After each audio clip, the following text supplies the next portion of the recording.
Your key light is the most important and defining light in your setup. But you know, by just adding one more light, you can do so many more things to really make your portrait stand out. Now, I'm going to offer some tips on how to use two lights to add more interest to your portraits. Specifically, we're going to talk about things that'll allow you to separate your subject from the background with that extra light, or how to add more interest to your background. We're also going to talk about how to emphasize the look of a figure or a physique. And finally, we're going to discuss more traditional uses of that second light, basically for fill light. We'll talk about two ways that I like to use a light for fill light. First, let's talk about separating your subject from the background. Now, say you've got a one light portrait set up like this, but your subject is fading into darkness on the side opposite of your key light. And you can see here the key light is over here, camera left, it's coming in from this way. And over here on this side, this is the shadow side where most of the shadows are falling. You see that we've got a really dark background. In this case, it's a black background.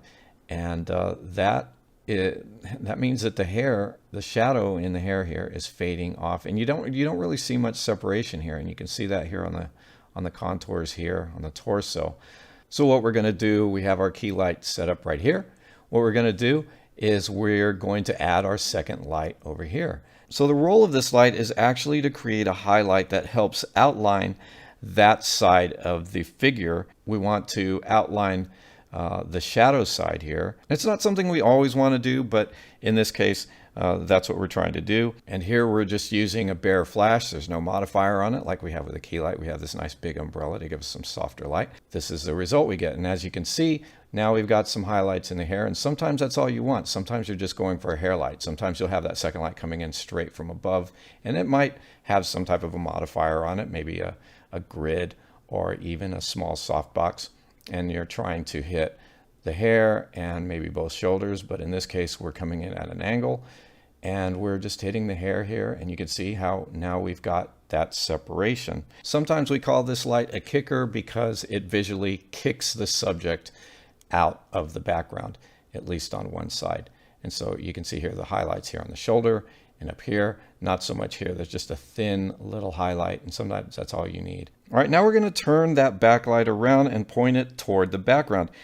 And you've got another effective kind of separation. Now you've lightened up the background, so you've got contrast between the darker side of the subject and the lighter side of the background. And depending on how you have that second light hitting the background, you might have a really dark area here. Now this is the same black background as we were using before, but now it's a little lighter because we're hitting it with some light, and it gradually drops off going in this direction. Let's say it dropped off really sharply. You'd still have that black background here, and so then you'd have the lighter area of the subject against the darker area of the background, and then on the opposite side you'd have the darker area of the subject contrasting with the lighter area of the background. So another good, effective kind of separation. And I use this technique quite a bit. Now you can create separation and add a little more interest to the background by adding in some color. This is another type of visual separation, color contrast. The light is essentially doing the same thing as we did in the previous example, but now we're adding a red gel. Now the color gets splashed onto the same black background that we've been using, and we get a deep red effect back there. And you can put a gel over your light any way that'll work. You might notice that I'm using a reflector and barn doors in this example. Now let me show you what I did here. I purchased a set like this. It came with a reflector, barn doors, some gels, and a grid. The mount that I used, that I've been using with the flash up to this point, is this S-type mount, and it's compatible with Bowen's type modifiers. So you can see these three notches here. That's indicative of a Bowen's style modifier. So this reflector just mounts right onto that flash holder, and on top of the reflector you can place these barn doors, and these barn doors hold either this grid or one of these gels. And I just put that red gel on there. So it was easy enough to just slip this on, and I had the benefit of the barn doors to help shape the light a little. Hey, if you're new to off-camera lighting, you can check out my free guide that'll teach you how to put together your own off-camera flash setup. It's called the 10-Minute Guide to Off-Camera Flash, and it'll get you on the fast track to taking amazing portraits with your flash. This free bonus bundle also includes the very handy camera bag checklist, photo shoot notebook sheets, and a couple of model release templates that I use for my portrait shoots. You can get all of this for free right now by clicking the link in the video description below. Reflecting the background light back toward the camera is also a fun way to add a lot of interest to the look of the background. Now, I had a couple of colorful door fringe foil curtains that I threw up over my black seamless, and I just positioned the light so that I'd get a nice sparkly look toward the camera. You can find these door fringe curtains at party stores or on Amazon, and they come in different colors. The trick here is to blur out the background so that it's less obvious that you're using something like these door fringe curtains. You might be using gift wrapping paper or some other kind of shiny material back there, but you don't want it to look like that. You want it to look, I guess, something a little more special than that. And so what I'm doing is using a wider aperture. I'm using f2.8 instead of most of these other shots were shot at f8. The way that I'm able to do that is by popping an ND filter on there. That way I avoid having to resort to something like high-speed sync or something else that's going to complicate things or reduce my flash output. You know, if you use light at a hard angle, you can really emphasize a physique. I mean, even with just one light, you can create some really nice boudoir or bodyscape shots or figure studies. But if you add a second light in a double side light setup, you can really highlight the contours. This is easy to set up, but you've got to experiment to get the look you want. By the way, if you want a shiny skin look, which I'm not doing here, just Google and search for different techniques for that. Now, there are baby oil and glycerin water mixtures that you can use, but just make sure you do your research and figure out what's going to work best for the look that you're trying to get as far as shiny skin.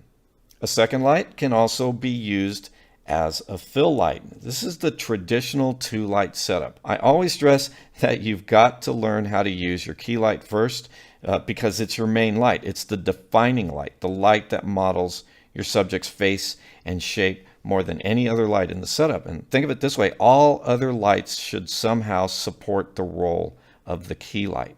The second light is placed and modified so as to add a little light on the shadow side of the face or figure. And this reduces the contrast from light to shadow and softens the look of the light. And the difference in the intensity or brightness between the two lights is often called the lighting ratio.